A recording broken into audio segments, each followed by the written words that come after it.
Well, hello out there in social media land, those of you that have joined us today for a lunchtime encounter. I am Lori Porter, the operations coordinator for Love Akron, and I'm super excited to be with all of you today.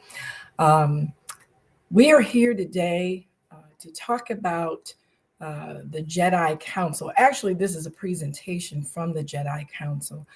And the Jedi Council is something that evolved. I don't know if you all remember, we did something called Connection versus Collision, the black and white conversation. It was all geared around the time of the George Floyd murder. And our executive director, Coach Kemp Boyd, felt like we had to have a voice at this time in our community, for our community, and conversation with our community to address what we were feeling, both Black folks and white folks, and all the colors of and ethnicities and races of folks that exist in our community. And so we would bring panelists on and talk about the various issues that had arisen because of these types of senseless murders, and how it left us feeling. And then we did something in discussing with the panelists, with folks in the audience. They got to ask questions. We talked very candid and open about how it affected and impacted us as individuals, our communities, and the folks that we live with in our home, our families. There was something else that we did after that that was called Next Steps, because we felt like it's good to kind of come together, bring a panel, have a discussion. But Bishop Joey Johnson of the House of the Lord made a very powerful statement when he said that we can only move at the speed of trust. Well, that got us to thinking about, who do we trust? And how do we trust? And how do we build relationships with individuals so that our community can not only just live, but thrive and move forward together to make a collective impact? And so there was a group that met 2 weeks after each one of those lives of Connection versus Collision, the Black and White Conversation, and it was called The Next Step, because we felt like people had to make a decision that I don't just want to talk about it, but I want to be a part of the solution. I want to build and develop relationships with individuals that don't look like me, so that we as a community of Greater Akron can truly begin to thrive in ways that we never had before. And so that Next Steps group led into something that ended up with the name of J.E.D.I, which is an acronym for Justice, Equity, Diversity, and Inclusion. And I have with me today one of the Jedis. You know, I'm not a Star Wars kind of girl or anything of the sort, but I do remember there being Jedi and folks like that. And so, Coach Kemp, I'm gonna. There he is. I'm going to bring him on a little bit so he can talk to us a little bit about what the J.E.D.I group has been doing. And then we're going to invite Susie Cottrell to join us as well. She's actually my co-host today. Hey, Coach. Good to have you. Hey, Laura. How you doing? Thank you so much Great. for the intro. And thank you for all of our audience out there just watching in Facebook world, YouTube, whatever platform you choose to be on today. And we're really excited, to be quite honest with you, here at Love Akron, because we have seen, if you will, the growth of what Connection versus Collision was now manifest into what J.E.D.I has become. And really, J.E.D.I has become this, man, if you will, this this organism in and of itself, because there are people who made a commitment to say, hey, listen, I just want to get together and meet and really begin to intersect relationally with you. And so we have about 8 people who meet regularly, month to month, but now we're meeting twice a month with one another to continue to, if you will, do life together. And along with not just meeting on this screen through Zoom, but we also have what we call an encounter matrix, to where each one of them have to continual meet with one another one-on-one. Because meeting on this box is great and it's good, but meeting one-on-one presents a different type of an element. And so There's all this commitment that we've made through this process. We've come up with a vision and a mission statement. We also have core values that we have that's a part of our council. And so, if you will, the way I kind of look at it is it's almost like, I'm a coach, so I got to bring this in. It's almost like having a recruiting class. Okay. So, this group that we brought in now, that there are inaugural kind of charter members, our class. What we hope to happen as we move on is that there's additional classes that become the Jedi class, part 2, part 3, part 4, part 5, and so forth and so on. But we felt like we had to introduce some of our Jedi members to you and kind of what we've been doing, because, hey, when we talk about justice, equity, diversity, and inclusion, we're not coming from a place of being the expert, because we're not. Matter of fact, that's what makes this so special. We're not coming in saying that we have it all figured out, we have it all together, and we have a nice little tucked bow behind it. No, we don't have any of those things. But what we're doing right now, and this is our series is actually called Jedi, where we're going to start to highlight each one of the letters in our name. So today we're going to be looking at the J in Jedi, which is justice. And again, we're not the experts when it comes to justice, but man, today I believe we're going to get to hear from somebody that is an expert, because they're actually walking out the justice mindset and the things that he is doing right now. And we're sure there's many others. So what we want to do is we want to welcome in our audience.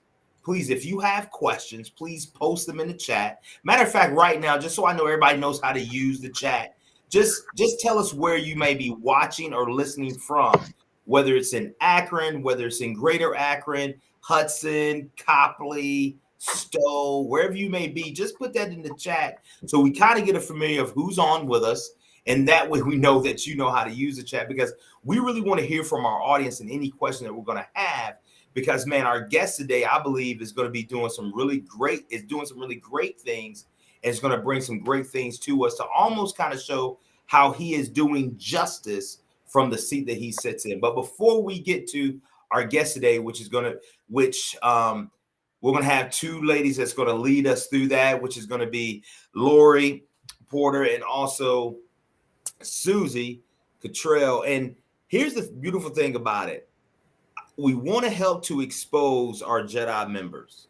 Like, we want to help to bring them to light, because sometimes people think that we talk about Jedi, but it's like, well, what is Jedi? Who is Jedi? Is it just you? No, man, Jedi is a whole group of people who have made the commitment to be here and to engage with us on a regular basis. And so I'm going to be quiet. I'm going to let these two wonderful people bring us into our discussion today as we find out a little bit more about the J that is justice and Jedi. Thank you both so much. Have a great one.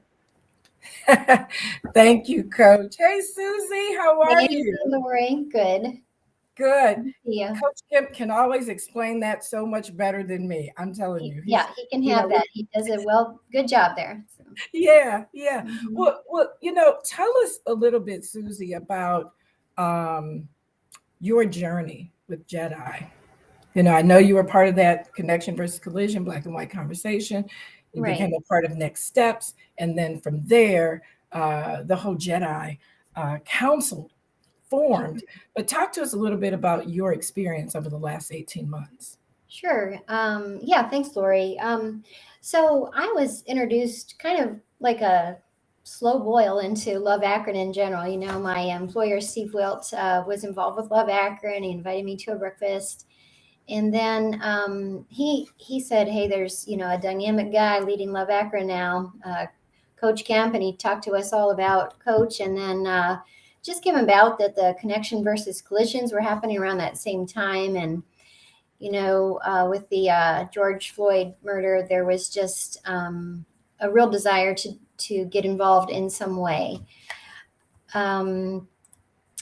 So I thought, I'm going to take a chance and get involved with this group. And I didn't know anyone. And, as far as my journey goes, I started out, as Coach will attest to, as a bit of a wallflower in the experience. I just wanted to get a feel and see what the group was like. And I just slowly, built in that trust. Then we talk about move at the speed of trust. And so my moving at the beginning was a little slower, and then it picked up because my trust picked up. And I think that's what we're missing a lot in conversations with others, is that opportunity to move in that way. And also just the opportunity to stay in the conversation, circle back around. I think a lot of us hesitate to get involved in groups because we might say something that's not quite right, or we're like, oh, we didn't say that right, but there's no chance to come back to talk it through. And it's so important to just stick with a group to work through all that. And so my journey has been one of learning for sure, and just trying to be humble and open-hearted to everyone sharing and perspectives. And I'm grateful that my group members are very humble in that way too. Everyone's there to learn, which I like. I'm in. I told Coach from the beginning, and it kind of reminds me of something you might have said, Lori, before, but I'm not a joiner by nature. Like, I'm not going to join just anything. If I don't feel like it's true-hearted, if I don't feel like it's authentic, I don't want to be there. And I know you said you don't want to participate in any kumbayas. So me neither. And I don't want to, if we're going to go, let's go. Like, don't stay up here. So let's go deep. Let's go deep. Yeah, if we're going to do it. We have to, Susie, I think, because I think for such a very long time, we have kind of dealt with things on the surface. I think, this is my opinion, I could be completely wrong, but people tend to fight or flight when it gets painful.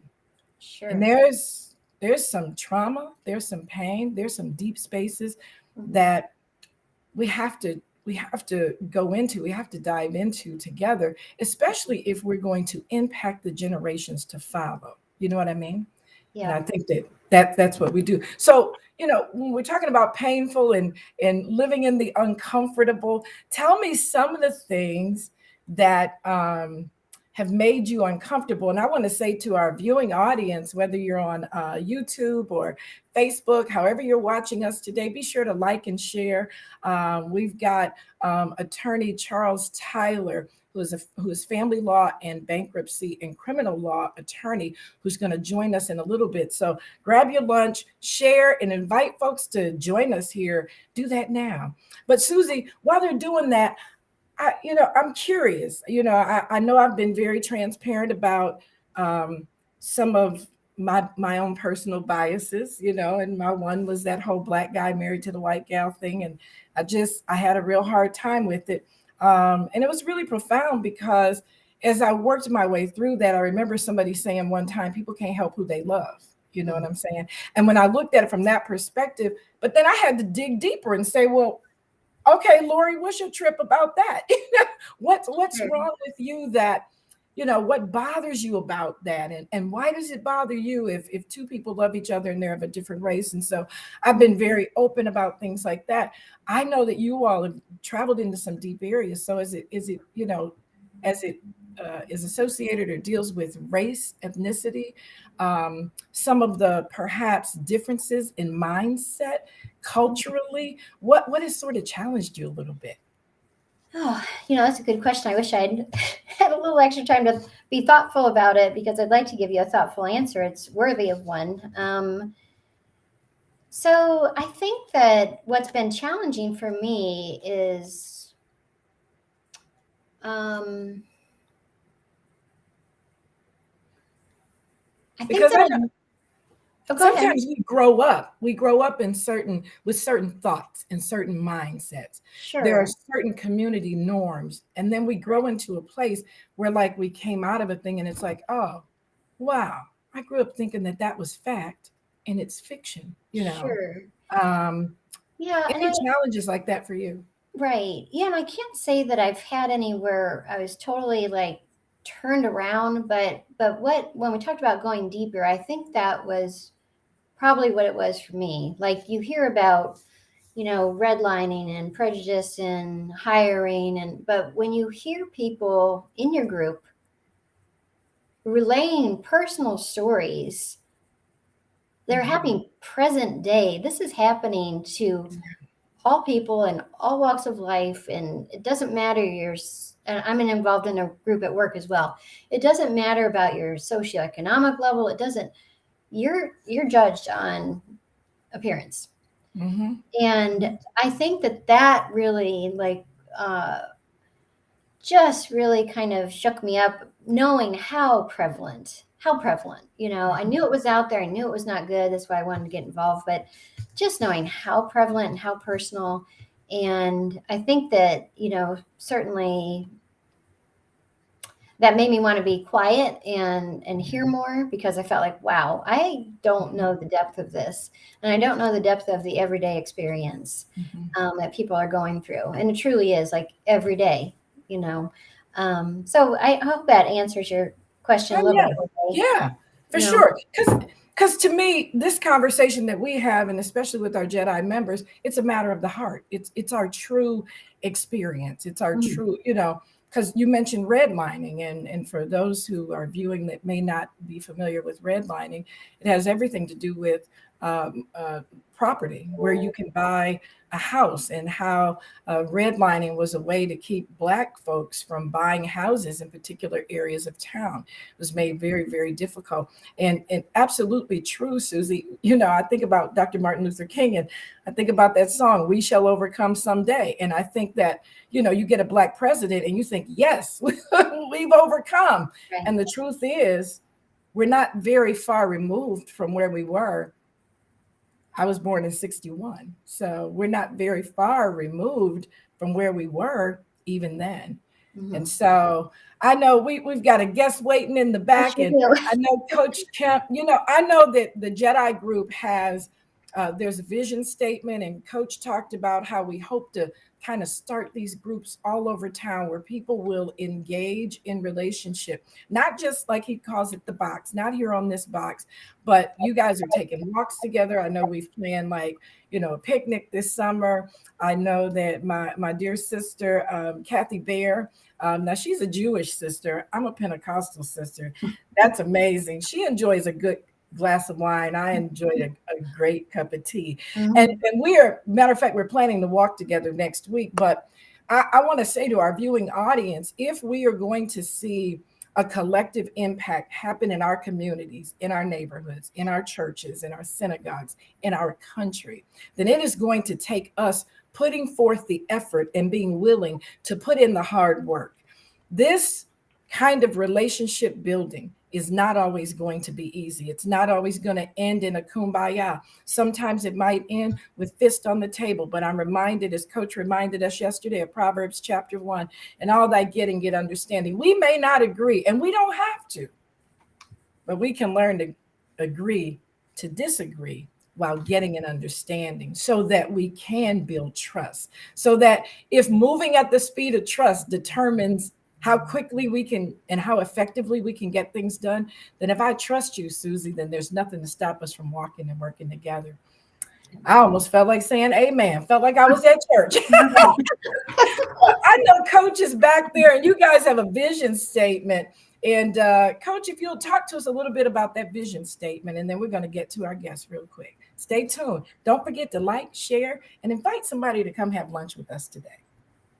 Coach? Yeah, our vision statement is something that we created as a group. It wasn't just me, Coach Kemp, but we actually created this as a group. And that's what, to me, makes it so significant, is that we all had a role and a part to play in it, to look at it, different words. And so we always try to begin every one of our encounters together with one another by reading this vision statement. So I want to do that now with our audience, so that it gives you a deeper understanding of kind of who we are, what our why is, and what we're doing. The purpose of the Jedi Council is to provide the opportunity to encounter individuals from diverse backgrounds in the quest for higher levels of understanding and connection that our times call for. In our commitment to justice, equity, diversity, and inclusion, we will listen, learn, and lead responsibly to address the 4 levels of racism as we have identified them. Number 1, internalize, within us. Number 2, interpersonal, between people. Number 3, institutional, within society or organizations. Number 4, structural, within systems. And so now I'm going to read to you our 3 core values. We want to make sure that we're always responsibly listening. And when we say that, this is what we're meaning. Responsibly listening. We assume personal responsibility to humbly listen when others are ready to tell their stories and to move at the speed of trust, making the commitment to stay in the conversation with each other. Next is we want to responsibly learn. We assume personal responsibility to learn about the experiences of others, to be able to thoughtfully discuss the issues that we seek to advance to a new level of effectiveness and change. And last, responsibly lead. We assume personal responsibility to help develop strategies to address the forces of injustice while committing to work in the spirit of peace, knowledge, and love. So that's our vision statement. What we're doing here today is one of the strategies to bring about a sense and a heightened group of awareness and what's happening and what's going on. So thankful today for our guests. Thankful for Susie and for you, Lori, and leading us through this discussion on justice, because I believe today we have an expert with us. So, hey, I'm rooting for you here in the background. Thank you. Thank you. Well, Susie, let's get to it. Great. We are excited to welcome to our Jedi lunchtime Attorney Charles Tyler, family law, bankruptcy, and criminal law attorney. I also had the opportunity to see that he pastors a church. Well, welcome, welcome, welcome, Attorney Tyler. Thank you. Thank you. Tell us a little bit about yourself. I know we have your bio here, but I always think that it's best to always get it from the horse's mouth. Now, I've read somewhere that you pastor and that you are in family law, bankruptcy, and criminal law. Wow. How did that happen? Well, I am a native of a little town called Norway, South Carolina, about 45 minutes south of Columbia, South Carolina, our capital, state capital in South Carolina. I did my undergraduate studies at a historically Black college in Orangeburg, South Carolina, called South Carolina State University. And after getting a bachelor's in education, I moved to Akron to get a master's in education administration. I only came here for about 9 months, and it's 25 years later, and I'm still in Akron, Ohio. I went to the University of Akron, and I got my master's in education administration, a master's in public administration, and my law degree. And after graduating from there, I went to seminary and got a doctorate in ministry, and then to Robert Morris University and got a PhD in instructional management and leadership. I've been practicing law 21 years in the areas of family, bankruptcy, and criminal. I had the opportunity last week to have a lunch meeting with the Haven Arrest, and they were interested in knowing why I chose to work with the marginalized, the poor, and seek justice for them. And I said to them, because most of my life, I was one of them. I did not know anything about some of the privileges that I have now until I had finished a graduate professional school, began to get professional employment. But before that, I was raised by a single mother who was a high school dropout, but did what she could to provide for my sister and I. So I'm able to identify with the people that I serve. It's just not something I read in a textbook or something I heard, but I've lived those personal experiences. And I think that really makes a difference. My goal is to be true to who I say I am. And I'm often reminded, that Psalm 82 and 3 says, defend the poor and fatherless, do justice for the afflicted and needy, deliver the poor and the needy, rid them from the wicked. I am not just a Bible toter, but I'm a Bible believer. And I believe it's important that we live out the things that God has called us to live out. John Henry Clark once said that powerful people never educate those whom they oppress how to take that power away. One of my jobs is to help people learn how to take unmerited power from powerful people who use it in the wrong ways. Mm-hmm. Mm-hmm. Wow. That, when you talk about the poor and the marginalized, Um, how do the balance, church and law? If I can ask that question, how do you balance or separate your ministerial work from your legal work while both of them are family and holistically community related? First, let me say I pastored for 21 years. I pastored in Pennsylvania, Cleveland, Ohio, Columbus, Ohio, and I finished in Akron, Ohio, where I actually started.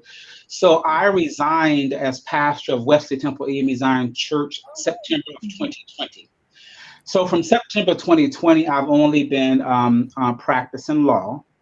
And what helped me to get to where I am, I redefine ministry for myself. I redefine pastoral ministry. I redefine a parish.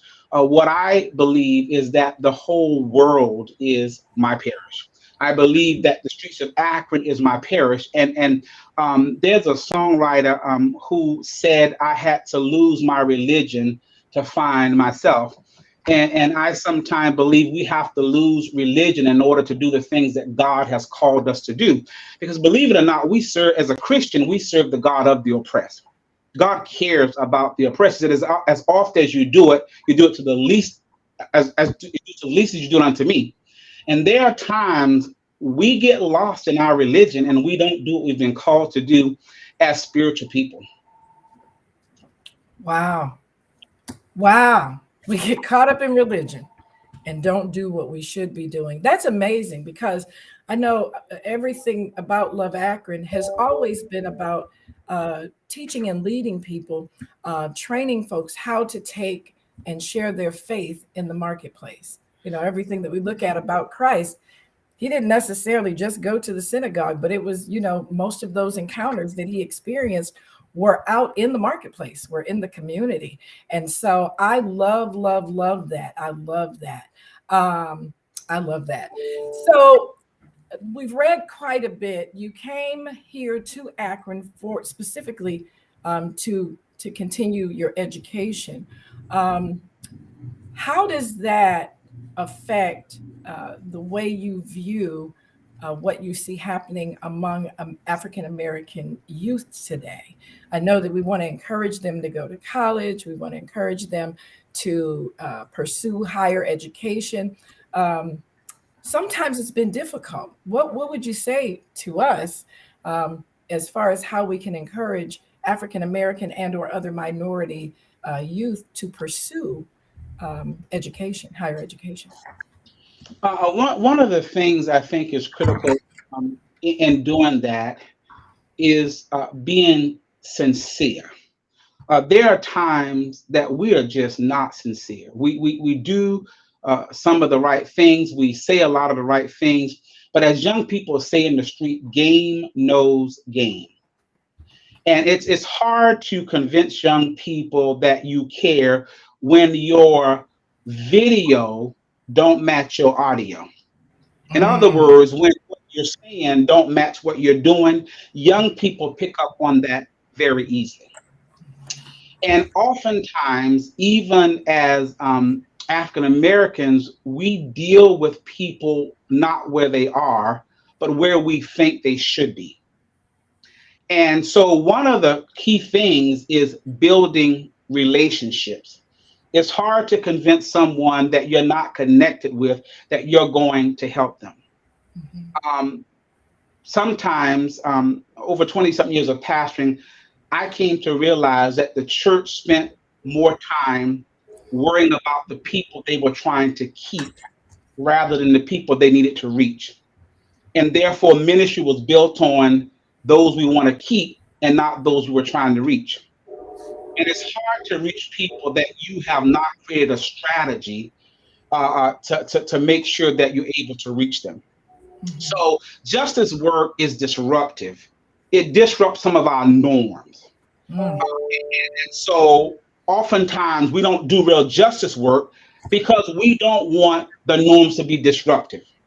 If you look at many times the occasions that Jesus was at the temple, and because of what he was saying, it was disruptive. And even as our churches, sometimes the work that he's called us to do is very disruptive. It makes us uncomfortable. It's not easy.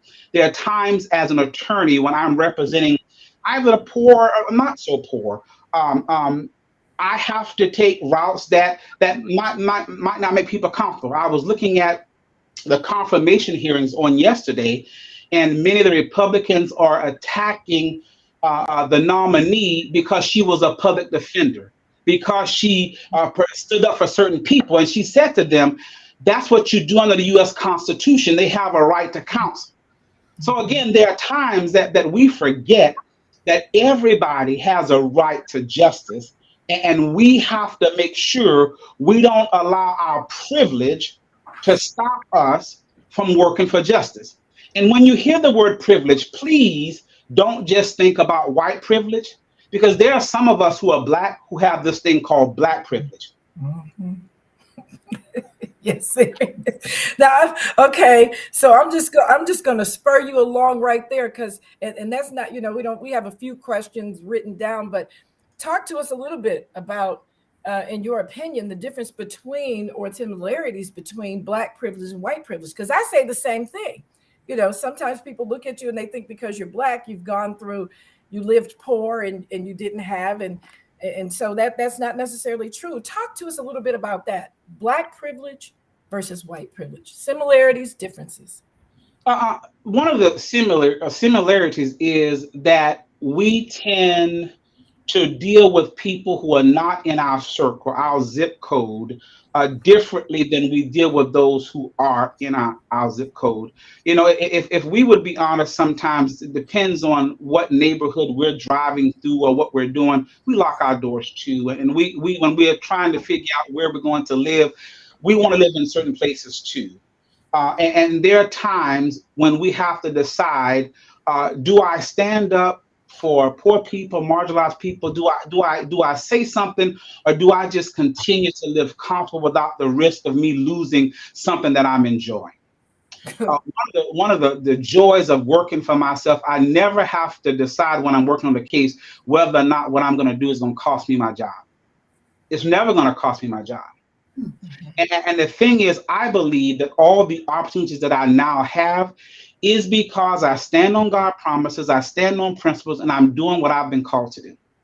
So I'm never moved or shaken by someone being offended by me standing up for what is right. That's good. That is good. That is good. So a young person, maybe not even a youth, like it could be a young adult who's watching today, who feels that the cost of education, the work that has to go into achieving, say, what you have achieved so far. Perhaps they're looking again at the cost. What would you say to that person that's debating, and maybe part of what has them doubting their ability has something to do with the color of their skin? Well, cost is a thing. I would encourage you to network with people. Dave Ramsey once said, "He who has the most networks wins." So there are people that have the information that can help you navigate finding funding for education. Worst case scenario, I know people talk about not doing student loans and all those kind of things, but education is important. So I would encourage you not to allow any obstacle, whether it's financial or otherwise, to get in your way, because you certainly need to get an education, whether it's trade school, whether it's professional school, whether it's a junior college. There are so many routes. You don't have to just pin yourself into one way of getting education. It's important, and you should do that. So I want to encourage young people to take advantage. I remember last year, Stark State was saying that 50% off if you register by a certain time. Keep your eyes and ears open and take advantage of every opportunity you can. When I came to Akron in 1997, I was recruited by the late Dr. Lothardius Goggins. At that time, he was a recruiter for Akron U, and he went across the country and the Caribbean recruiting African Americans and other minorities to attend graduate school at the University of Akron.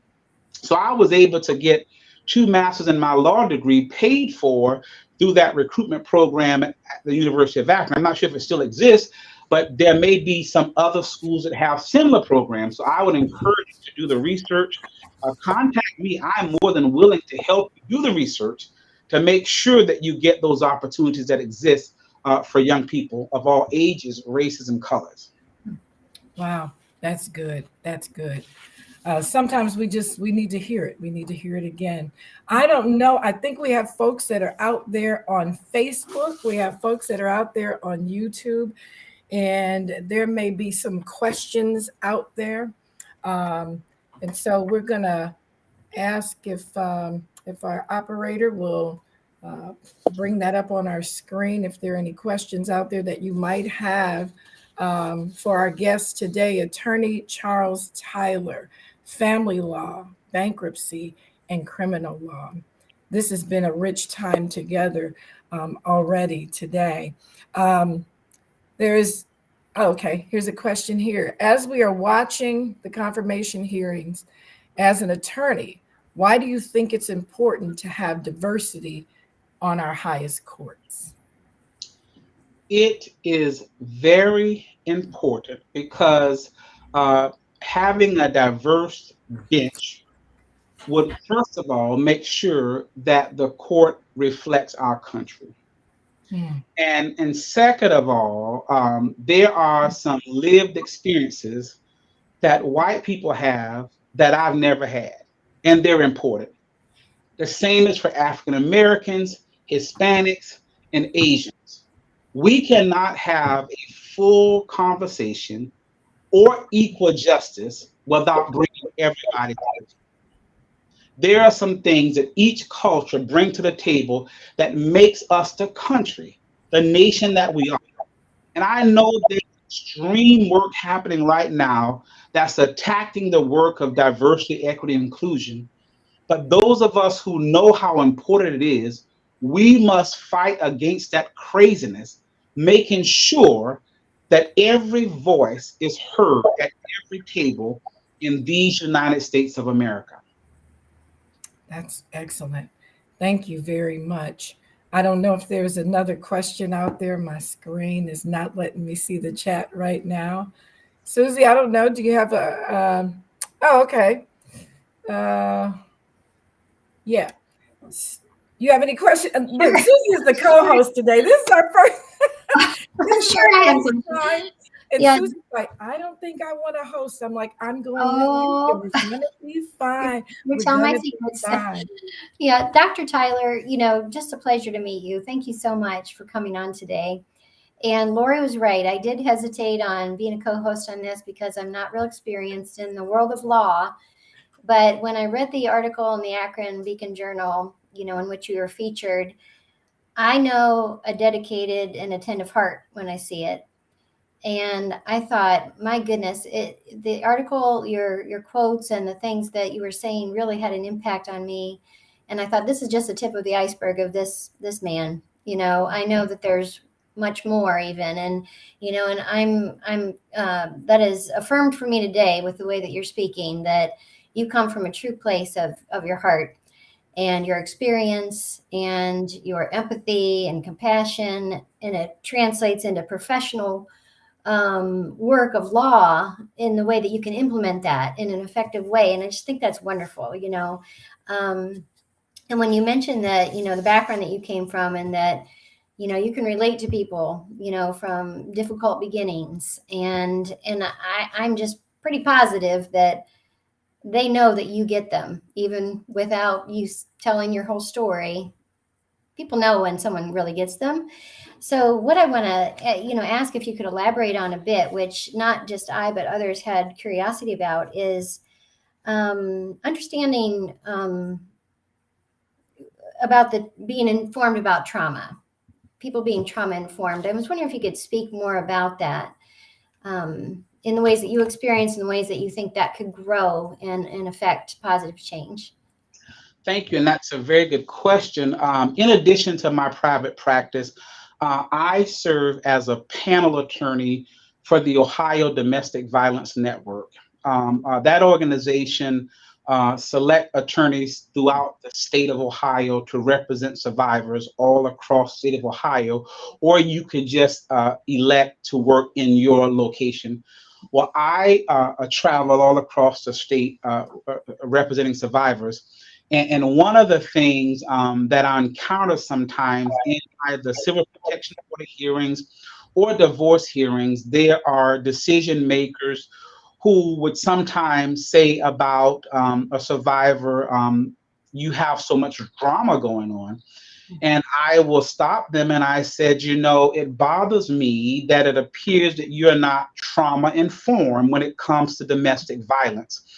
Because this person is not displaying drama, but they are reacting because something just was said or something happened that triggered the trauma that they've experienced. And I've even said to one magistrate, I said, I will stand here and fight for this person. If we have to take it to the Court of Appeals, we will. But you cannot dismiss the real trauma that this person has experienced. Trauma also plays out even in the criminal justice system. There are times that you're representing young people who have had a life filled with disappointment and trauma. And the only way they know how to communicate is in a way that's offensive to other people. But I beg people sometimes to think about what these young people have gone through. And this is an opportunity to help us to rehabilitate them and create the person that we know they can be. So we have to take the time to be trained, to come to understand people's experiences, the trauma they experience, because you can't help someone without addressing everything that's happening with them. Even in your day-to-day work experience, on your jobs and in your play, you perhaps come into contact with people who have been traumatized. So I'd encourage you, even as individuals, learn as much as you can about the trauma and different acts of trauma, so that even in your personal life, you too can make sure that you help people who have been traumatized. Wow. I just think that's wonderful. I just love hearing you talk about that. And I think you'll resonate with this for sure. I have a good friend that always says behavior is language, and a story is being told throughout that behavior, and that behavior makes sense. It comes from somewhere. How you're feeling makes sense. Like we all make sense. And I see that that's the way that you work and live in your life. And, thanks for that encouragement for us to do the same on all the levels that we're involved in. So yes, thank you very much for that. I appreciate that. I think we might have some other questions coming in as well, but thanks for addressing that. I know a few of us wondered about that. Yeah.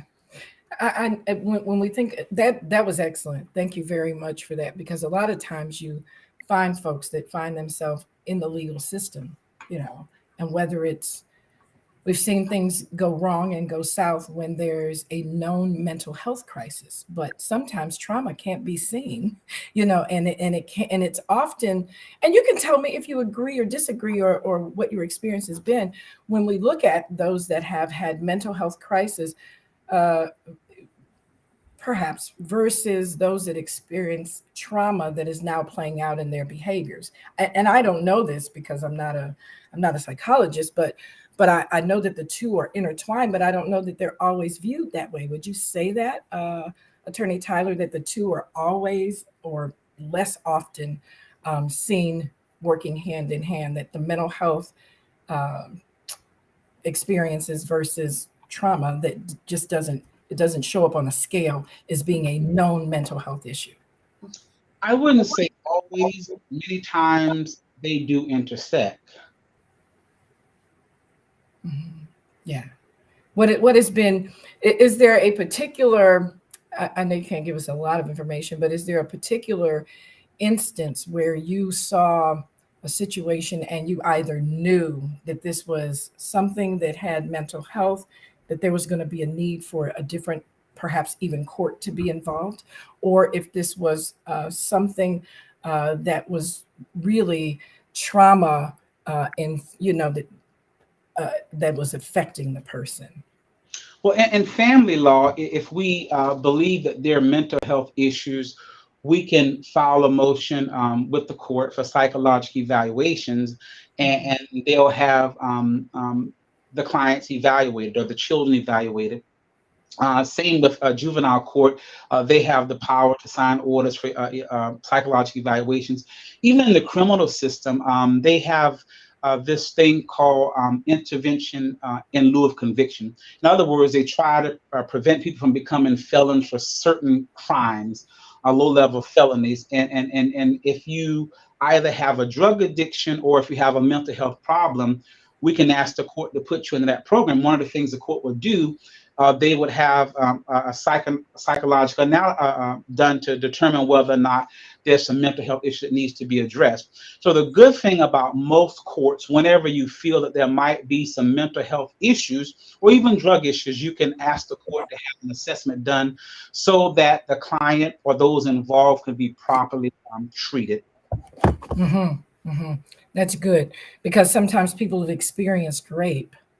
And They've let me say this, experienced. Mhm. when I was a pastor, I never had a problem with referring people. Mhm. Sometimes when people would come for counsel as a parishioner, there were times I would say that I need to refer you because this is be above my pay grade. And I will say this, even as a pastor, I had my own counselor. I need people to understand that your mental health is important. All of us have mental health. We have different levels and different issues, but we all have mental health. And if you ever feel the need to have counseling, please do so. Don't be afraid. Don't be ashamed. Again, I've used counseling before, and I would encourage anybody who may be either dealing with anxiety, depression, or anything that's bothering you mentally, seek out some help. Talk to someone. Very good. Yeah, I know one of the fields of Love Akron is our mental health and wellness field. And so we do a lot of work with mental health first aid, training individuals how to recognize when folks are having a mental health crisis. We also have licensed, certified 16 grief recovery method specialists here in the Summit County area. And we were offering, and still are offering free of charge, the grief recovery method sessions. It's an 8-week course that individuals can go through. And it very much, when you look at the definition of trauma, it is very, very similar to that of what we teach and talk about in the grief recovery method, because it is the response to terrible events. So it could be an accident, it could be the loss of a loved one, and some of these reactions that people have can be very, very long term. People can have flashbacks. It causes them to have strained relationships. And so let me just put that shameless plug out there also, that because sometimes it is a grief or a trauma situation. And the thing that I love about the grief recovery method is that it is a tool. Sometimes people say, I don't need counseling, but I agree with Attorney Tyler. If you are experiencing some trauma, or if you are experiencing some emotion that is not healthy as a result of something that has happened in your life, then I encourage you to pick up that phone and call the Love Akron office. You can go to our webpage at loveakron.org, and there's information there to get you connected. We actually have a course that's going to be starting in person in April, as well as one virtual in April. And so you can get more information at loveakron.org about that. But I appreciate what you're saying, Attorney Tyler, about just that fact that all of us need to make sure that when we experience pain, that we address that pain. If you hurt your foot, Susie, where are you going? To To the doctor. hospital. Right.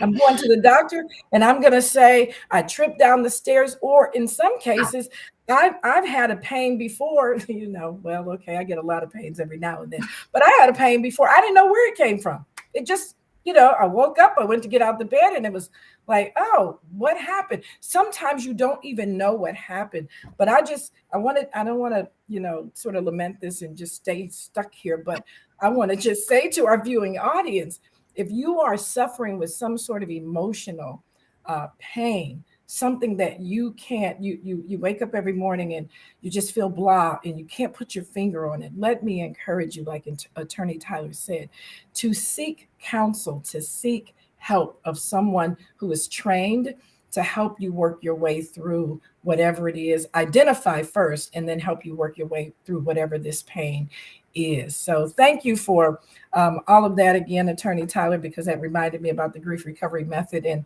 it was a pilot program last year. And technically we were to be done at the end of last year. But you know what happens with pilots? We found out it was going to take a little more time to get folks connected with folks in the community, but we still have slots and spaces. And if you're interested in going through the grief recovery method, again, just check out our website at loveakron.org and get information and give us a call. We'll get you signed up. We had, just FYI, four therapists that were also trained in the grief recovery method. And the grief recovery method is an evidence-based program. And so I won't shout their names out because I don't want to forget Helen Ray. I guess I am. Helen Ray, Lisa McCraney, Dr. Sierra Dennis, and I don't know her married last name, and Giselle, and I don't know her last name. I'm doing terrible. But if you come to the website, we've got people that can help you through. So therapists actually took folks through an initial interview, if you will, before connecting them with a grief recovery method specialist. Well, is there anything else you'd like to add to that, Attorney Tyler? Or no, I see where I think it's Kathy Bear is asking that I say more about implicit bias. And the truth of the matter is there's sometimes more conscious bias than there's implicit bias. Bottom line is we're for whatever reason living in times where people are just putting the mask off and they're just living out who they are.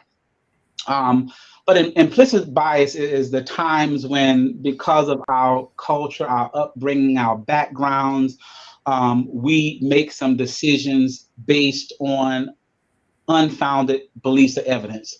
The research says that there are times when white teachers who teach kindergartners believe that Black 5-year-olds look older than white 5-year-olds, and they look more guilty. And that doesn't just happen in kindergarten. It happens throughout life. There are times when I'm dealing with colleagues or judges or probation officers, and many decisions are made based on people's implicit biases. I'll tell you of a conscious bias situation I had about a month ago. I went to a court here in Northeast Ohio. I'm dressed in my suit and tie with my bag. I go through security, and the public defender is standing there in this city with his folder waiting on his defendants to come through. And again, I'm dressed professional, think I'm looking like a lawyer going to represent my client. And the public defender asked me if I was defendant J or defendant E. Oh. I paused, I looked at him, and I said, no, I'm Attorney Charles Tyler Sr. And other than my Black skin, I cannot understand why he would have thought I was one of his defendants. I've been practicing law over 20 years. Unless it's trial day, most defendants don't come in the courthouse in a suit and a tie and a briefcase. They just don't. In fact, they'll ask you, do I need to dress up? And if they don't ask you, don't tell them. They come presentable, but not in a suit. So again, outside of my Black skin, I don't know why he thought he asked me if I was one of two defendants that he was waiting for. Now, the other thing is, why have you not met with your clients? Why is it that on a day that you're having a hearing, you're just finally trying to figure out who they are? How are you going to give them great representation? So that brings another point. A lot of times, poor people don't have good representation. There are a lot of poor people in prison, not because they were guilty, but because they could not afford good counsel. I'm not saying that every public defender, every court-appointed attorney is a bad attorney. That's not it at all. But there are times poor and marginalized people are treated very differently because of implicit bias. And implicit bias is not always a race thing. Sometimes it's economics. Sometimes it's by zip code. You know, again, even as a person who loves God, loves people, I too have to check my own biases, because if I'm not careful, my biases come out too. And I have to remind myself, no, they are children of God who deserve respect, and you're going to give them the respect that they deserve.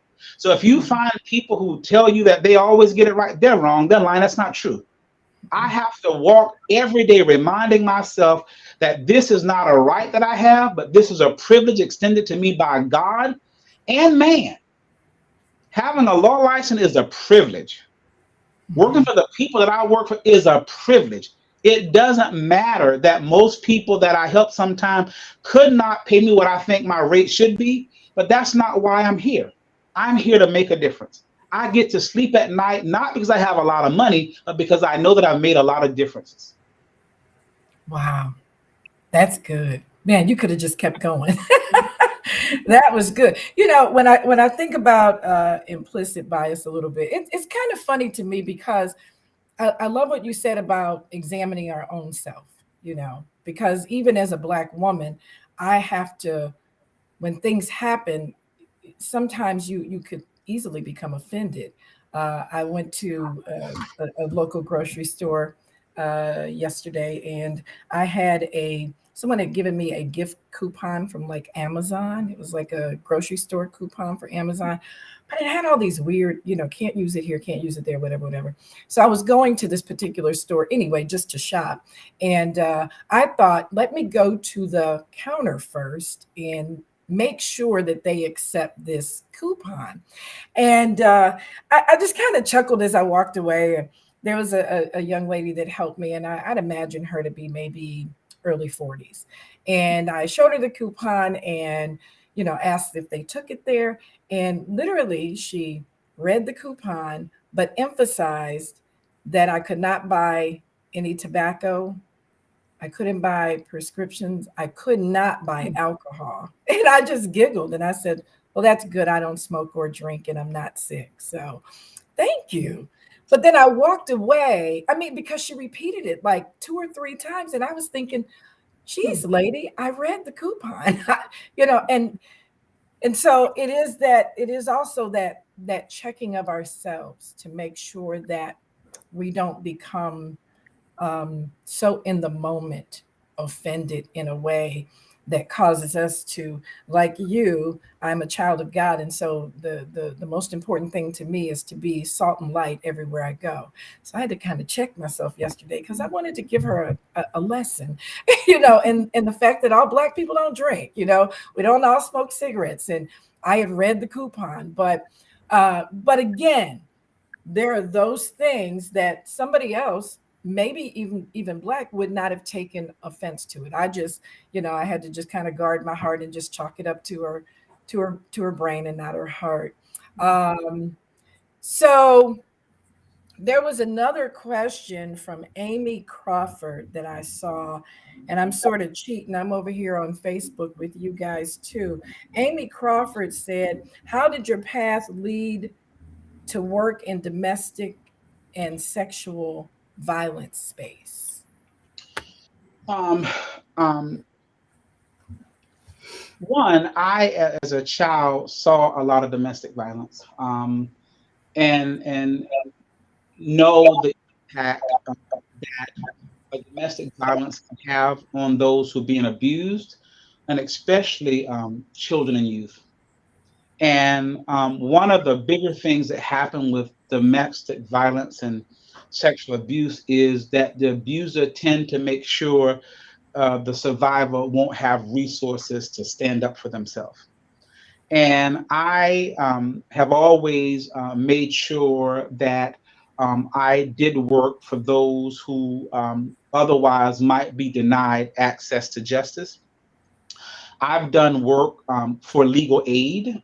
They would refer some of their clients over, again, persons who needed access to justice but could not afford it. And then I became, again, a panel lawyer with the Ohio Domestic Violence Network.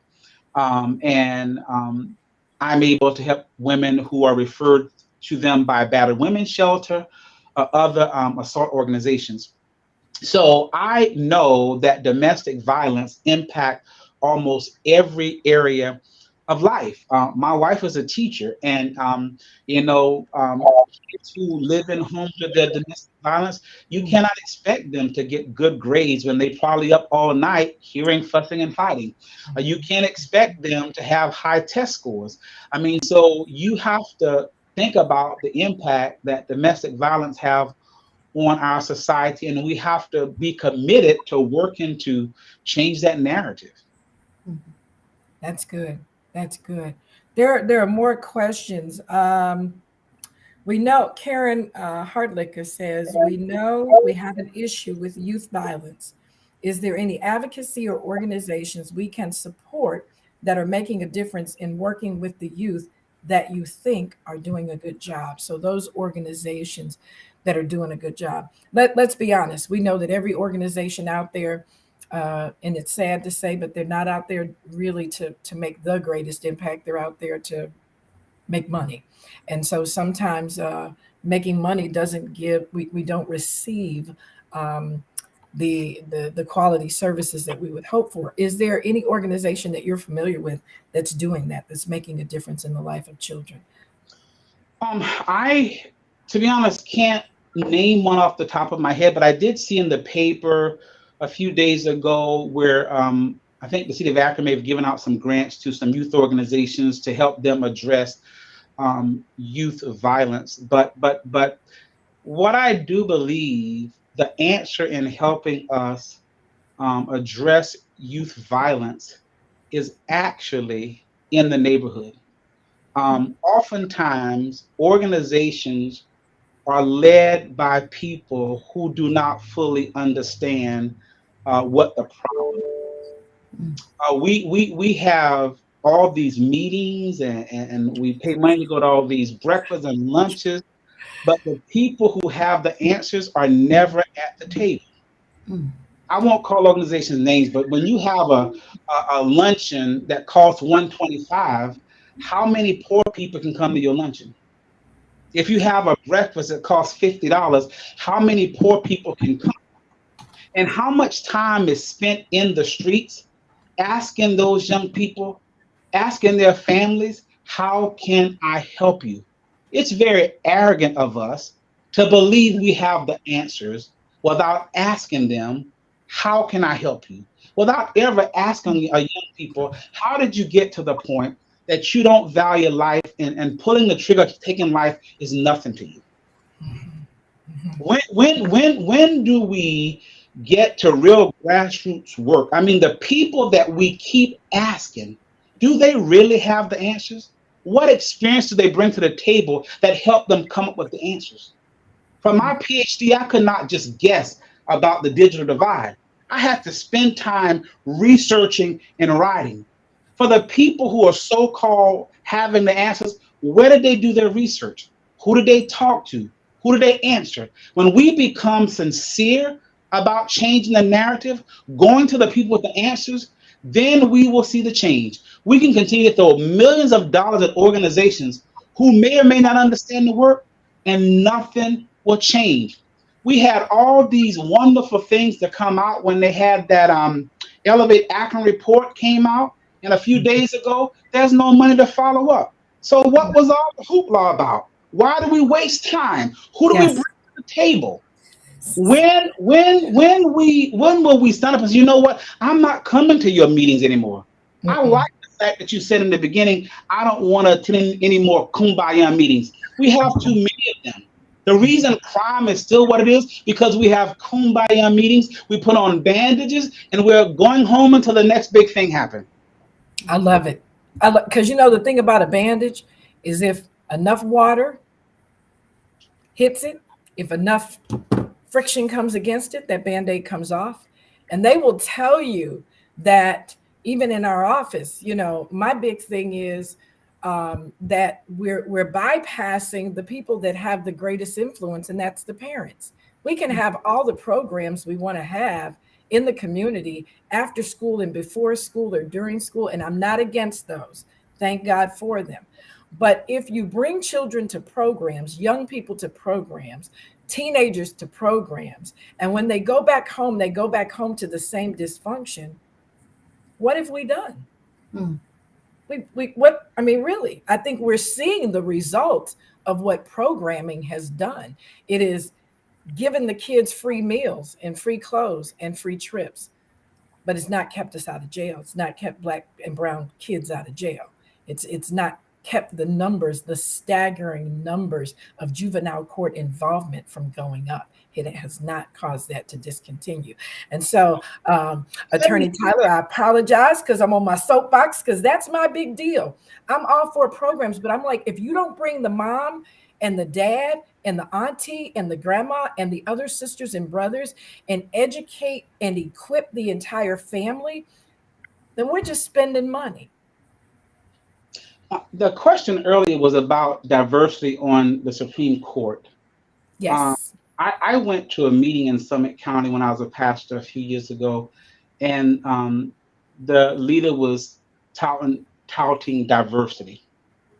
And I was there with other pastors, and I said, do you mean diversity because all the judges are white women?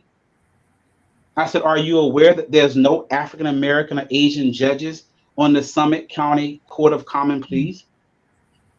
I said, so when you say diverse, that's because you need to be honest and tell the people, when you say diverse, you mean that all the judges are white women. Mm-hmm. Most of the people in the criminal justice system don't look like me, but a lot of the defendants look like me. Mm-hmm. Yep. Are you aware that the Summit County Democratic Party or the state Democratic Party has never had an African American leader?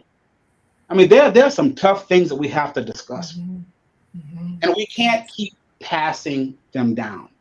Can we really say to young people in Summit County, African American, one day you might be a judge on the Common Pleas bench? Mm-hmm. And if we're going to say that, how do we say it when it's never happened? Outside of the late Judge James Williams, when have there ever been a Black person on the Common Pleas bench? That's good. So when you talk about justice, you have to examine that system. I've had young people who pled to certain crimes not because they thought they were guilty, but it was a chance they wasn't willing to take. When they come in, so white judge, white jury, white prosecutor, Black guy. They have to decide, is that a chance I'm willing to take? The plea might be less than the time I'll get if they find me guilty.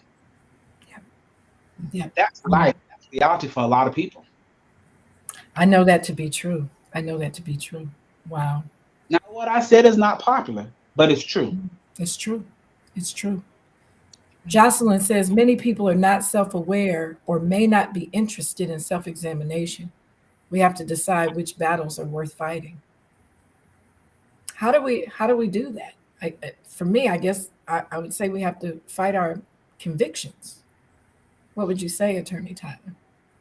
Well, first, we have to allow people to help us determine which battles are worth fighting. That's one of the things that's sad for poor people. Everybody else is making the decisions for them. And nobody ever take the time to ask them, what's important to you? If there's one thing that we could help you with, what is that one thing? Because one of the things we like doing is giving them free food. And maybe they have enough food. So maybe they don't want another pantry to give food. Maybe they're concerned about the digital divide. Maybe they don't have internet access at home to help their children learn. Maybe they don't have a computer. But we think that we're so smart, we know what they need. And I've almost never gone to a medical appointment and the doctor began to tell me what's wrong.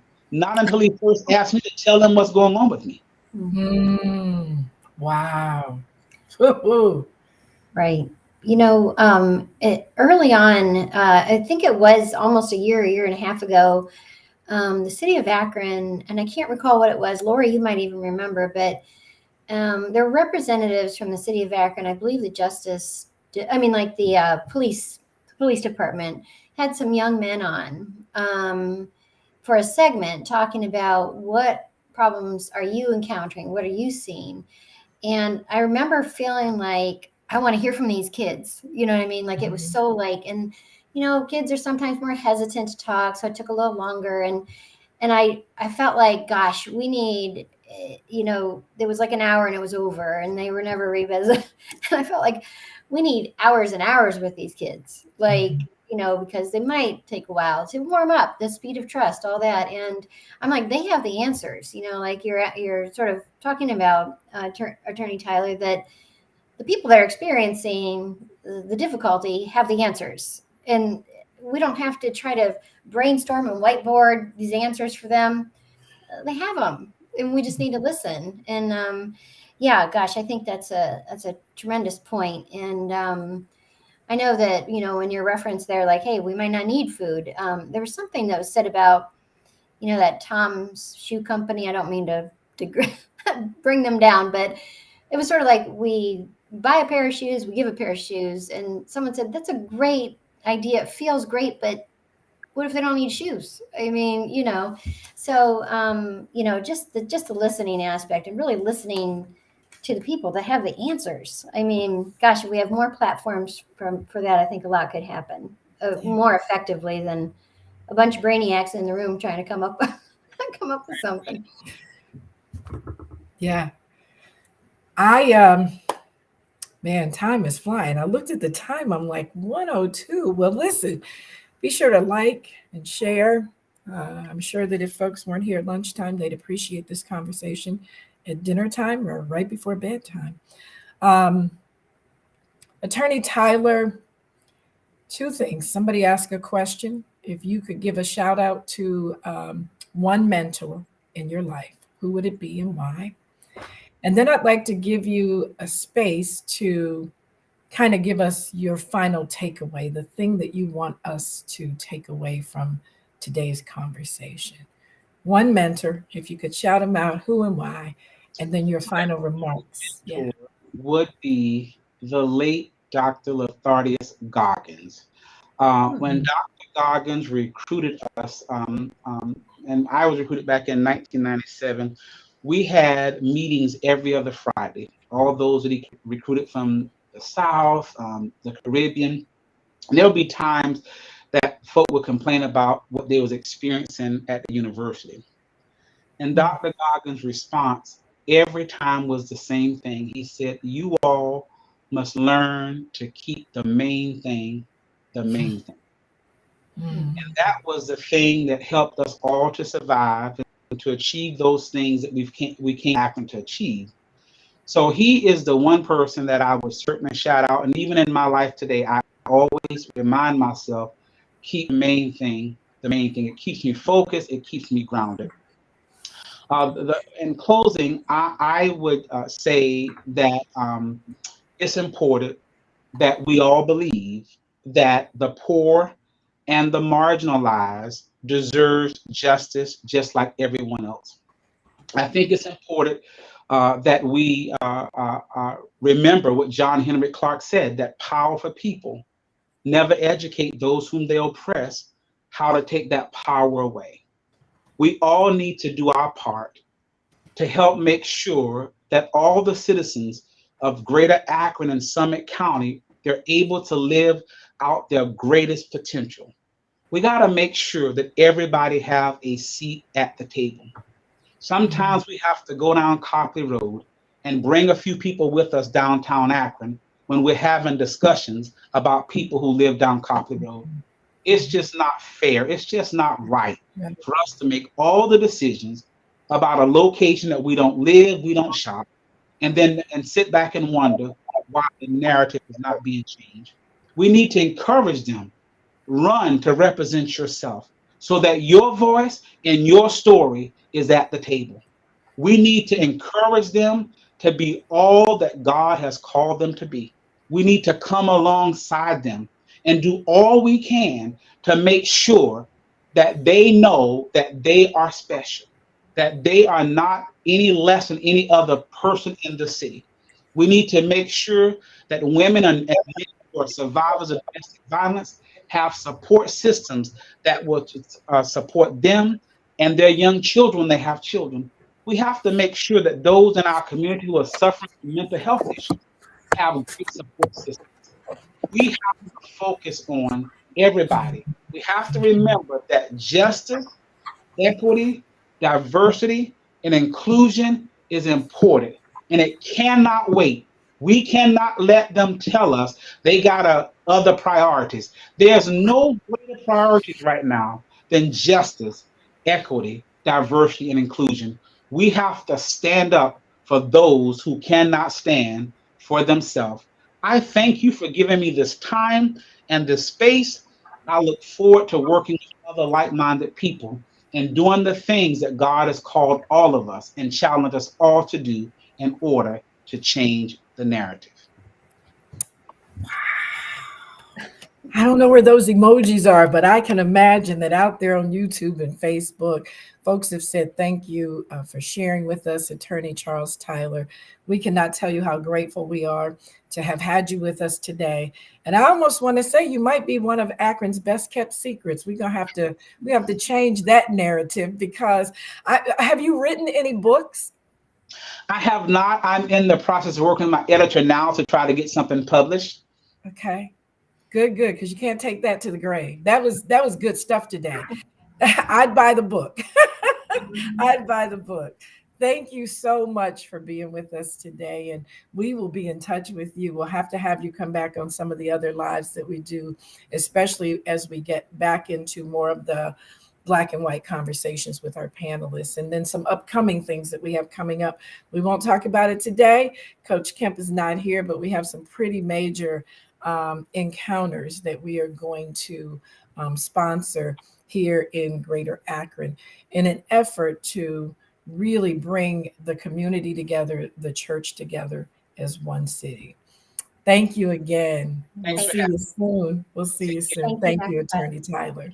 Thank you. Well, wow, Susie. Woo! No kidding. It was wonderful. That was something else. I think Coach Kemp is somewhere in the back hanging out. I know he's probably sitting on his hands. If he's out there, let's have Coach. He said he's there. So. He's here. Come on, Coach. Come on in. Man, what a powerful close. I'm going to go back and listen to that close again, because that was hot. It reminded me, Coach, a lot of, the upcoming thing that we'll be doing in June with the churches. And then it reminded me of the other experience that we have for young people that is, we're not sold on the name just yet, but we know that we're going to be reaching out to high school students, and we're going to be working very diligently to make a tremendous impact in their lives in a way that they will be sustained beyond high school, not just another get a pizza, not just another get a t-shirt, take a college tour. All of that is great, and I love doing those things. I think those things are impactful and make a difference in the life of young people. But somehow, I think about grassroots. We got to get back to the root of it. We got to get back to the main thing, and the main thing is, as long as the family is disjointed and dysfunctioning, it will be impossible to bring our community back together and see it really, really thrive to the degree it really can, if we can bring our families back together. Don't forget to like, share, and invite folks to join us. Coach, your thoughts? Yeah, I just appreciate what Attorney Tyler had to say, as far as, kind of giving a voice to the voiceless and asking what it is they would like. That's something that I've thought and have said, and that's what's led to the project that we're going to be working on and rolling out with some students and student athletes, is to give them a voice about how they perceive what's going on in the schools, but also in their communities. And so it's solid. Got traded what Lori said. I'm sure on the name, just because it's how we redefine it, and it's how we define the things that are happening, that are going on. because I think our society around us likes to define things for us. But man, what we want to do is, and I think what we have is, we have the opportunity to be empowered to make these things what we see that they need to be within our communities and who we are. And so I love his point about privilege. I've always said, hey, I have privilege within my home. I have privilege as a head football coach. I have privilege as an executive director. So it's not just a white privilege, but I think privilege is synonymous to all people and all genders. And so I just appreciate his points. I appreciate the passion in which he is living with and living in, and that he's doing that on purpose. He's not doing that on accident. This is an intentional thing that he's doing. I love the fact that he spoke from a standpoint of his call and his calling. And I think that's more of a cultural thing too. I think that sometimes our white brothers and sisters, we often just see ministry as within the church, or you have to be a pastor. But ministry, we're all called ministers, and we're all called to minister in the avenues that we work in, that we serve in, that we do. And that's what makes this so great. Like, we're not going out there in and of ourselves, but we're going out there from a vocational call. And that's a lot of where Love Akron came and started at. It's the catalytic call for all people to rise up who have this desire to see something different and to see change within their community, their city, within their counties. And so I'm excited about the opportunity that we have to bring on, I would truly define as change makers like Attorney Tyler. And so as we kick off this series, I think it was a great way to kick it off. He added a lot of value and content to what we're doing. And again, we're not saying that we're experts. That's why we bring on the experts in order to teach and educate us. And so next month will be no different. We're going to be talking about equity. However, we're going to be talking about equity almost from a panel type of discussion, where we're saying, hey, what does equity look like in workforce? What does equity look like in housing? What does equity look like in healthcare? And so in all three of those areas, we know that there's some disparities that are causing. So we're going to be bringing on experts in those fields to help us to understand what are some of the things not only are we seeing, but what are some of the solutions that are out there right now to try to get that equity thing going in the right direction. And so a lot of that, my biggest takeaway is, man, let's ask questions and let's listen to understand, which goes to one of our core values in our Jedi, is being able to responsibly listen. Because the more we can listen, the more we learn, and then more we can truly, truly lead together. Yeah. Well, that's great, Coach Susie. Any takeaway from you? Well, wow, I can't top the way that people have been speaking so well today. I mean, capturing everything. I'm just absorbing it all in for, and just, I think that something that keeps coming back to me is that, sometimes we talk about that if you look deep in your heart, the answers are there for yourself. But if we look deep into the heart of an issue that's going on, or, a difficulty or a disturbance or misunderstanding, if we look deep into the heart, the answer is there. I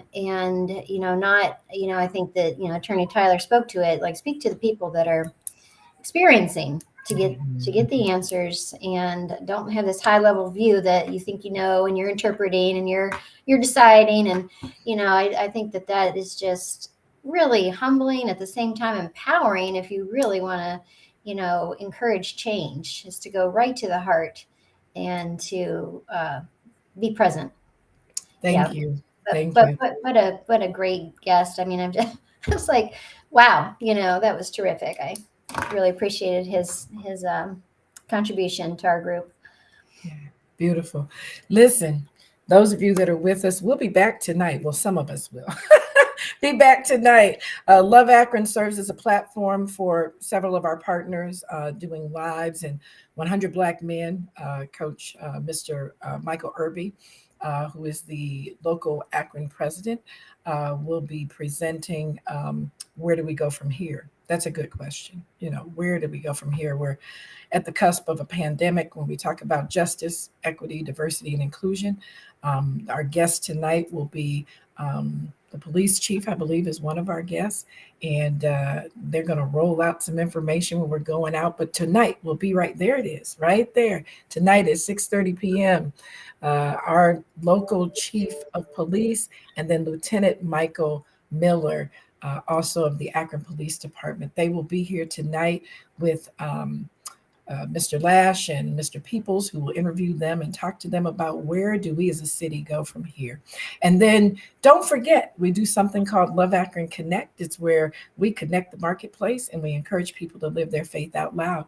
That's going to be on March 30th at 7 o'clock a.m. And we've got amazing guests that'll be with us. Pastor Dennis, Jeffrey Dennis will be with us. Lisa Mansfield, you probably know her from Akron Public Schools. She'll be our moderator that evening. We've got some other guests that are joining us again on March 30th at 7 o'clock a.m. Don't miss it. Just stay tuned. Continue to like, share, and follow Love Akron. Well, I think, Susie, we're going to let Coach have the final words, and we'll see you all later. Coach? Thank you again for all of our audience being out there and just tuning in. As we said, we want to continue to bring these type of platforms to Greater Akron so that we can, responsibly listen, responsibly learn, and responsibly lead together.